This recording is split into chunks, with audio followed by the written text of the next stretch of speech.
Aleluia. Abra sua Bíblia comigo no livro de 2 Reis. Aleluia. 2 Reis 19:14. Nós estamos no 6º dia da campanha Uma Carta para Deus, na qual Deus usou o seu servo, o pastor Rodrigo, com essa bênção de nós estarmos orando, buscando e aguardando a providência de Deus na nossa vida. Eu orei ao Senhor ao longo desses dias, na qual foi me feito o convite. Eu tive a oportunidade de ouvir Deus falar comigo acerca de alguns versículos que nós iremos meditar essa noite. Aos que concordaram, digam amém. Amém. Está escrito assim na poderosa e maravilhosa palavra de Deus.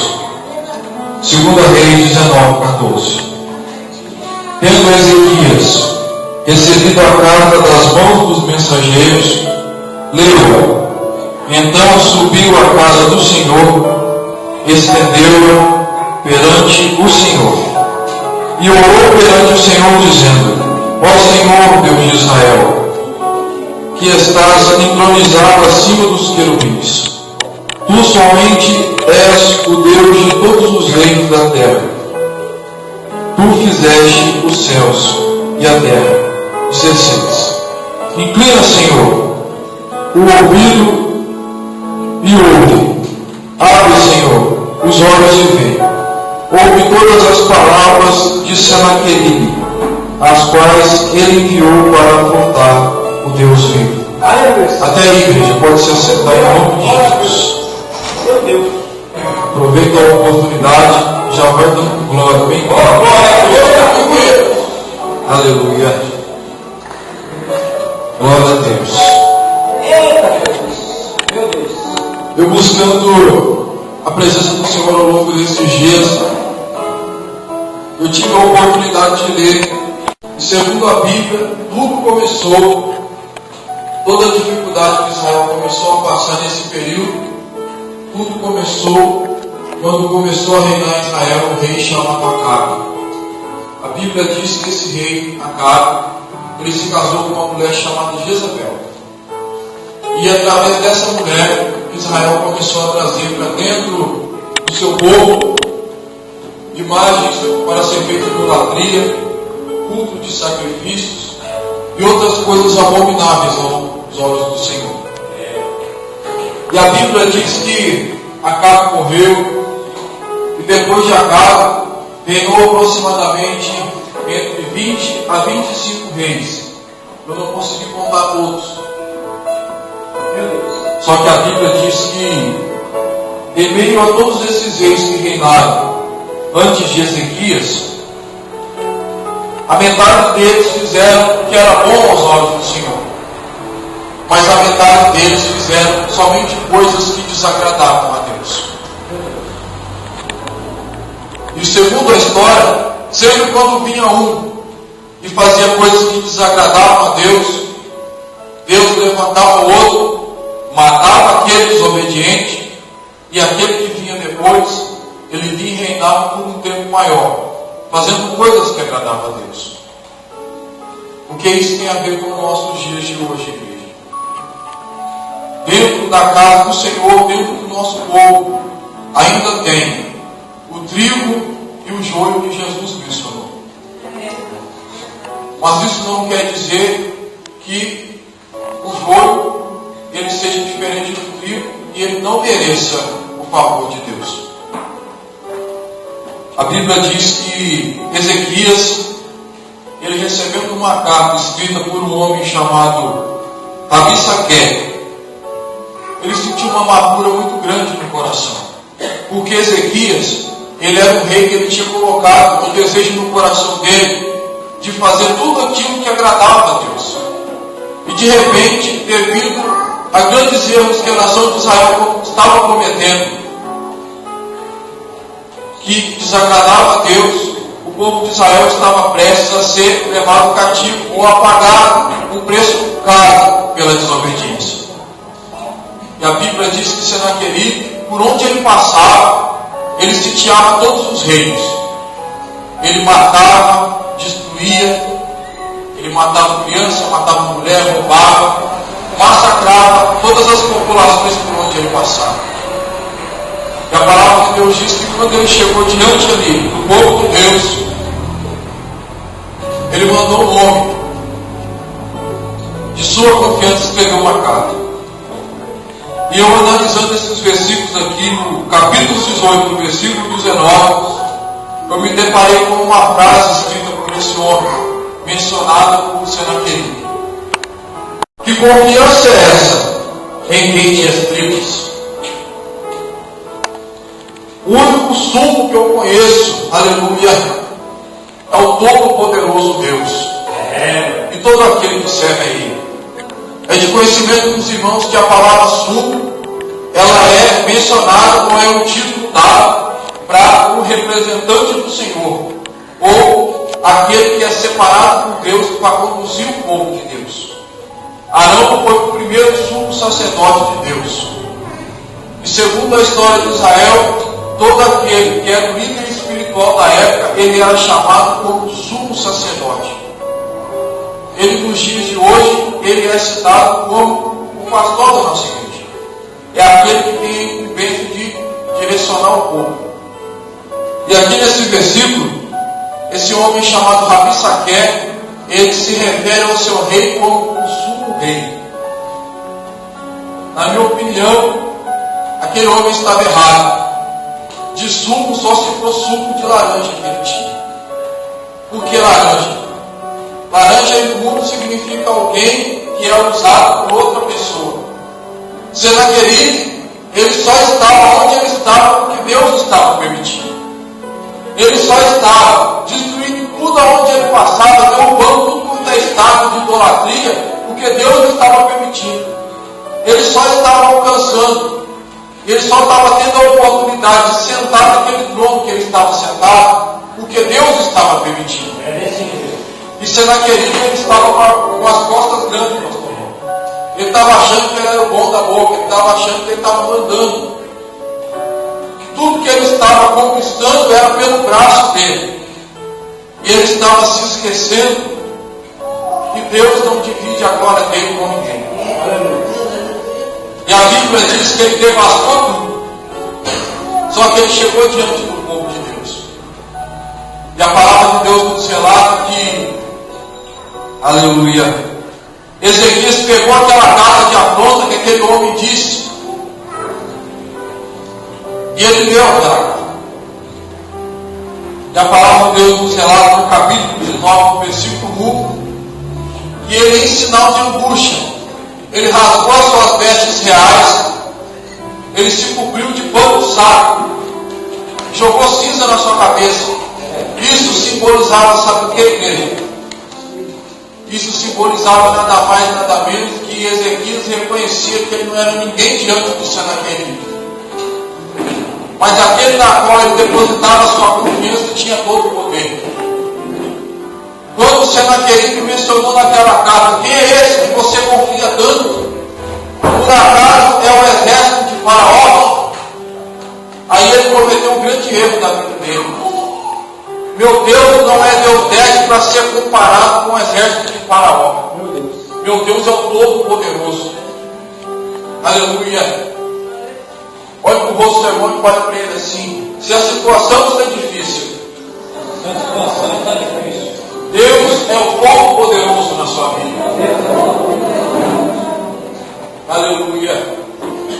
E a palavra de Deus nos relata que Ezequias, ele subiu até a casa do Senhor e ofereceu aquela carta de afronta a Deus. E Deus bradou, igreja. Quando foi pela madrugada, no versículo 35 é mencionado, aleluia, que o anjo do Senhor veio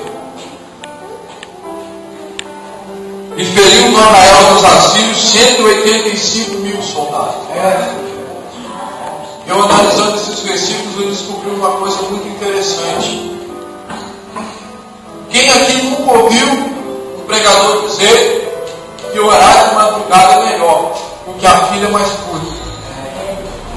Quem aqui nunca ouviu um pregador dizer, aleluia, que o choro pode durar uma noite, mas a alegria vem pela manhã? Aleluia. E não foi diferente, gente. A Bíblia diz que Deus matou aquele exército que tentava acabar com Israel, e tentava acabar com o povo de Deus. E Deus mais uma vez mostrou a sua grandeza. A palavra de Deus nos relata que uma certa feita ele levantou um homem chamado Moisés para retirar o povo de Israel que estava escravo no Egito. Estava passando a pior época da sua vida. A Bíblia diz que naquela época o povo só servia para carregar tijolo para construir pirâmide. E a única comida que eles comiam era cebola cedo, cebola no almoço e cebola na janta. Imagine você trabalhando o dia inteiro comendo só cebola. Que horror! Era assim que o povo de Israel estava. De repente Deus levantou Moisés. E o povo estava lá naquele sofrimento. Será que o faraó vai deixar a gente sair daqui? E Deus ia realizar um sinal, fazia uma maravilha ali, e o faraó com o coração duro: não deixe você sair. Moisés falava: faraó, você não está vendo? E faraó: não deixe. Pode chover fogo do céu que esse povo não sai daqui. Só que a Bíblia diz que Deus, pela madrugada, ele deu um jeito naquela situação.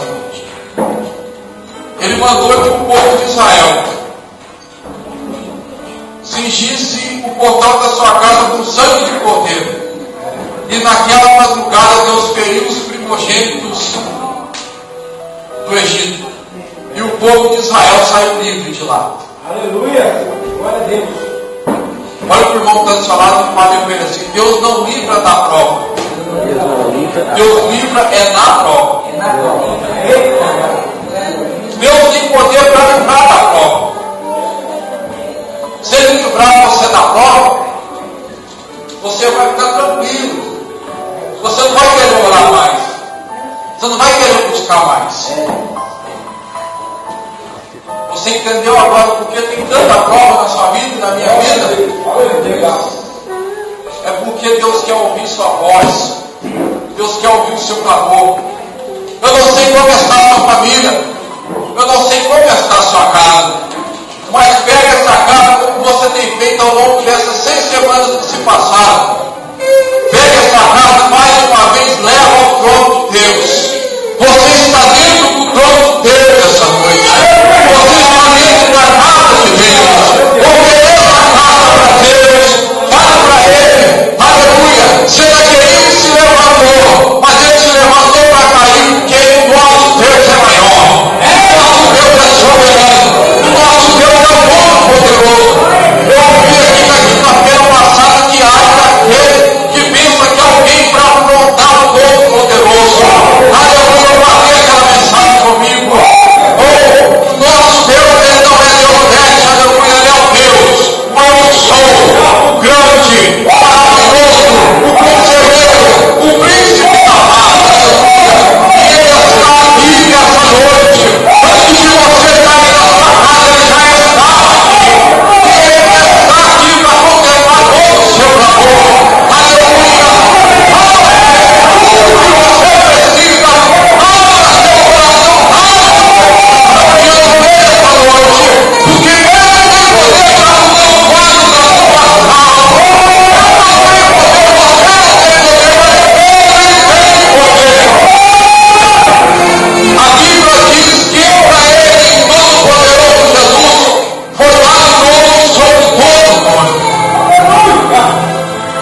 O propósito que ele tem na sua vida. Ele teve que aniquilar a si mesmo. Por isso, eu vou ser imitador de Cristo. Eu vou deixar meu eu cair por terra. Eu vou aniquilar a mim mesmo, para que Deus cumpra os propósitos dele na minha vida. Isso que o apóstolo Paulo fez, aniquile-se a si mesmo. Muitas pessoas que vêm para a casa do Senhor almejando uma bênção, aleluia, mas ela aqui dentro ela não beleza, mas quando sai a porta é Deus. Ela continua do mesmo jeito, do pé grande, o queixo empinado, aleluia, aniquile-se a si mesmo. Quem quer bênção tem que aniquilar a si mesmo e reconhecer a grandeza do Todo-Poderoso. Jesus falou assim: Senhor, se tu quiseres, me faça limpo. Jesus falou: eu quero, seja limpo. Se você precisa de um milagre esta noite, fala para Jesus se tu quiseres. Não fala para Jesus: Jesus, eu quero, Pai, eu quero. Não, fala se tu quiseres, porque toda honra e toda glória é dele. Aleluia, glória a Deus, aleluia. Eu analisando esses versículos e eu fiquei em dúvida. Eu falei: Senhor, naquela época o Senhor ouviu o clamor de Ezequias e o Senhor mandou o anjo do Senhor e acabou com aquele exército da Síria. Mas hoje, como que nós teremos a certeza, a plena certeza, Jesus? Como que eu vou provar para a igreja do Senhor que o Senhor vai ouvir a oração deles quando eles apresentarem a carta da vida deles para o Senhor? Quando eles apresentarem o desejo do coração deles, o desejo de mudança deles para o Senhor, como que eu vou provar para eles, Jesus, na sua palavra, que o Senhor vai ouvir? E a Bíblia diz no livro de João 14:16, Deus usou o pastor Walter aqui agora mesmo, aleluia. João 14:16.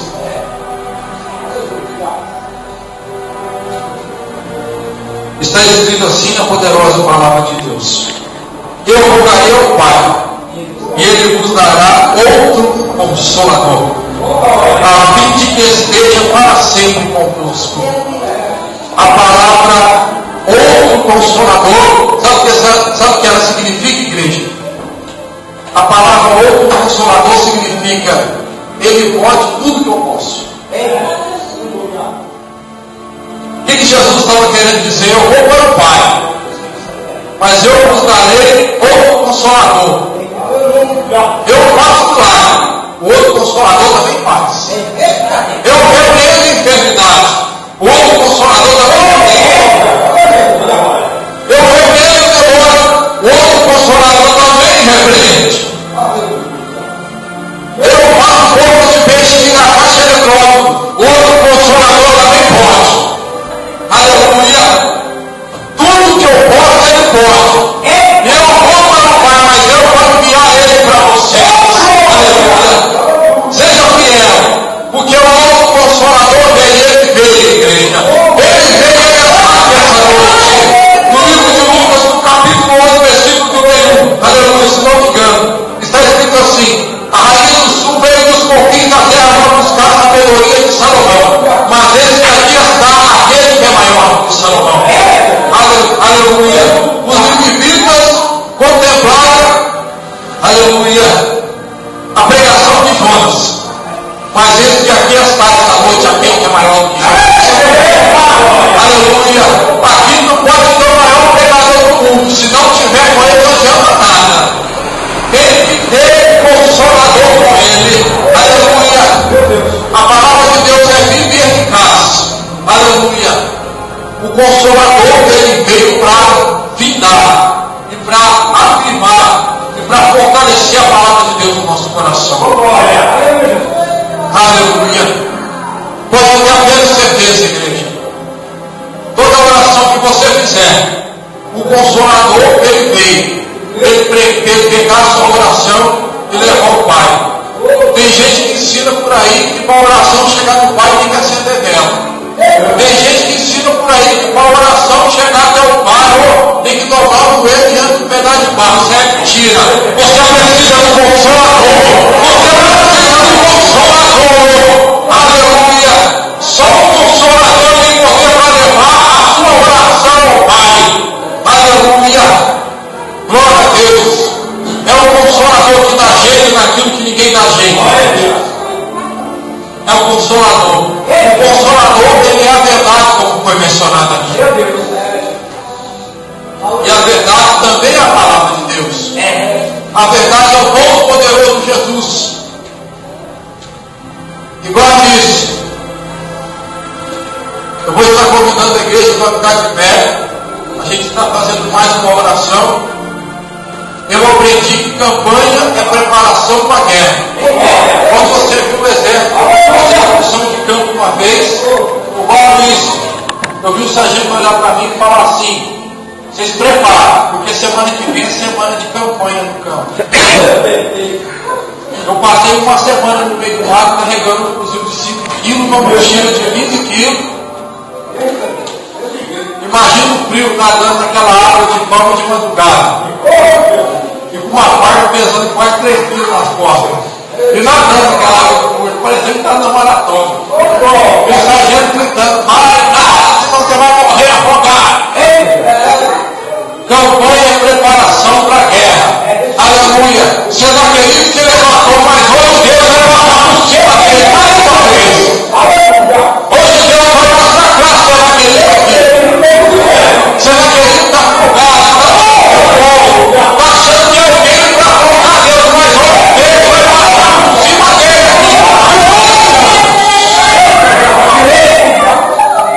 Eu gostaria de convidar a nossa irmã Silvana, esposa do nosso irmão Léo, para preparar o livro. Vamos se adorar Jesus. Nós vamos estar levantando por amor, igreja. Feche seus olhos. Onde é que você está aí? Fala para ele. Ele veio mais uma vez aqui ouvir o seu amor. Quem sabe na outra semana você conseguiu voltar para casa sem contar para ele o que está acontecendo. Ou talvez contou uma coisinha que você lembrou quando você deitou no seu travesseiro para dormir. O Todo-Poderoso tem todo o poder do céu e da terra. E ele veio, irmãos. Ele veio para nos dar vida e vida com abundância. Estamos olhando com a multidão para você que está cansado, sobrecarregado de vida. Vem que eu vos aliviarei. Aquele que alivia todo o cansaço, todo o sofrimento. Ele veio para ouvir o seu clamor essa noite.